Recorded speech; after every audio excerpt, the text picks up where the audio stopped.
I'm not trying to throw you a sour grape. On Congress, my belief is that right now you got to cover your rear and hold on to your wallet. But I look at Congress should be the cream of our crop. Our founding forefathers were statesmen, and that's what I want for Congress, is statesmen. I stutter to think what the Constitution would be like today if our current Congress would be our founding fathers. And I ask you to be go back to Washington and be a statesman, introduce term limits, put Congress back in Social Security, and do away with retirement. Okay, well, Congress is in Social Security. They're not out of Social Security. So that's one of those false things.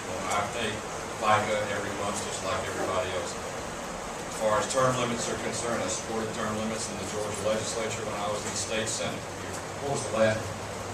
Term limits and do away with Congress retirement. Do away with, how much do you think congressional retirement is? Out of curiosity. Should be what you're making now. Okay. If you pay, it's the same as the employees' retirement system in the federal government. It's 1.7 times the number of years you serve times the salary at that time. My belief is you shouldn't have no retirement, because being a member of Congress is not a job, not a career. You're supposed to be up there for the state. I agree with the career part. Yeah, I can tell you it is a job. The career part I can tell you it is a job. And I'll take those messages back. And I do strive to be a statesman. I don't think I'm always right, and I don't think the other side is always wrong. What do you stand on term limits? I've already said I voted for the state senate when we had in the state senate before, but the states control the election, so you amend the state constitution. We have some states control it. So I voted for it then. Yes, sir. If cap and trade is put in place, how do you see it affecting the economy, particularly in Georgia? The question is, if cap and trade's put in place, what it'll do to Georgia's economy. Between now and 2020, it would raise utility rates about $8.2 billion from the cooperatives, EMCs, and Georgia Power, which is a disastrous amount. That's the bad news. The good news is cap and trade is dead.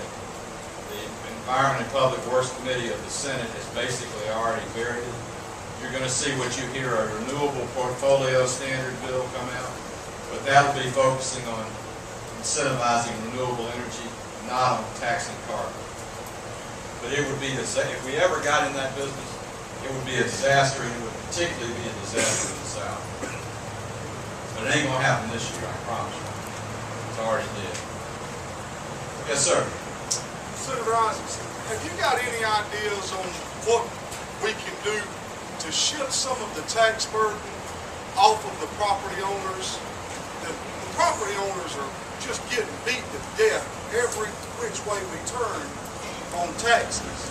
And I just feel like there's a fairer way to collect tax dollars rather than the property owner.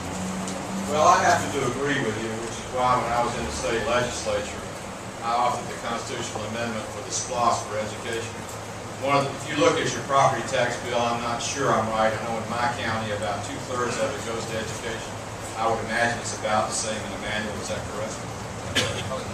Probably a little less.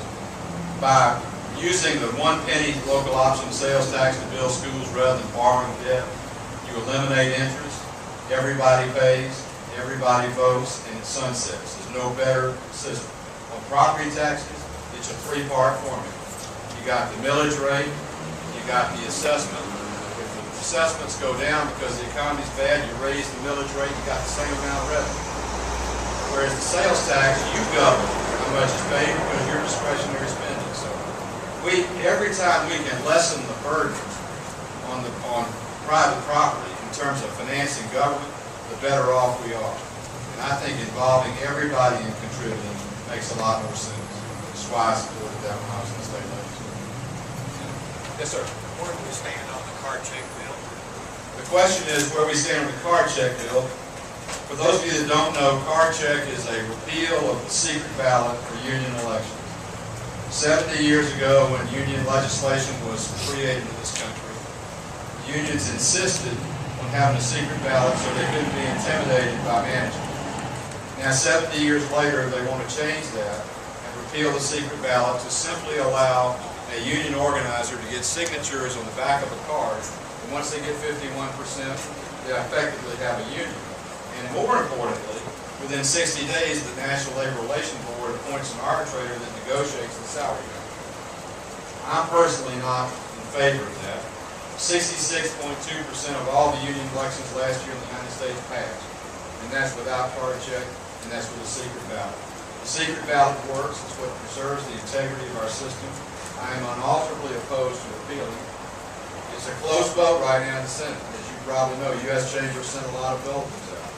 Right now we have like a little Dutch boy with his finger in the dike. We've got our finger in the dike because I'm really afraid that legislation or the central government health plan, either one, will be the last nail in the coffin of the economy.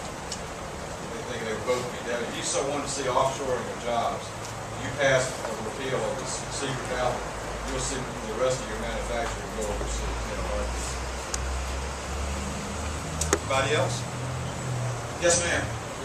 Have you read the health care bill? I read 800, all 850. Anybody else is reading? Well, I know I'm on the health committee in the Senate. We were in 67 and a half hours in the markup.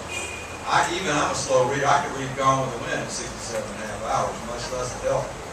And I did read it, and when I talk about it, it's because I do understand what it's to say. If you read the bill, it is a platelet or a platform to direct everyone to the government plan. That's basically what it does. It's designed, and then under that guise, everybody's covered. But the devil is in the details, and I think when I explained to you the amount of debt increase that comes and the lack of control that you have, and I know you're not a senior yet, but I am. When they talk about paying for it by driving down reimbursement on Medicare, they're talking about ending your choice and reducing the number of doctors you've got available. Speaking of health care, one of my favorite people in Georgia is Bush Parish. And I see Bush back at the back of the tent. I served with Bush for 17 years side by side. He sat one row in front of me, if I remember correctly, in the Georgia House. You are very fortunate to have had a terrific representative for a long, long time, and he's a great friend of mine. Good to see you, Bush. Give him a round of applause. Good to see you.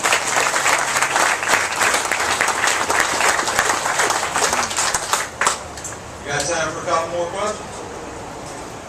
Yes, sir. Would you consider it an insult to the House and the Congress, the Senate, to have a civilian czar make a policy that elected officials should be making? Absolutely. This gentleman's question about the czar.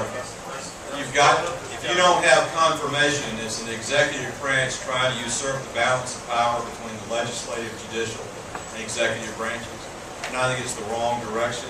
And if you look at most of those people that have appointed, they're very thematic appointed people. There are people who have, like Carol Browner, who's the environmental czar. She has an absolute stated record. There is no question where she wants to take us in terms of cap and trade. This gentleman's question at the back of the room. So yes, I'm offended by it. I have to stand up before 10 million Georgians to determine whether or not I have my job. They don't have to stand up to anybody but the presidency if they've got their job. And with the policy matters that they're asked to decide, I don't think that's fair to the country. I don't think it's fair to the Congress. I don't think it's fair to you. That hasn't been tested yet. There's a case that's been filed. It would have to get to the Supreme Court through the appellate system. But that case has already been filed. Yes, ma'am.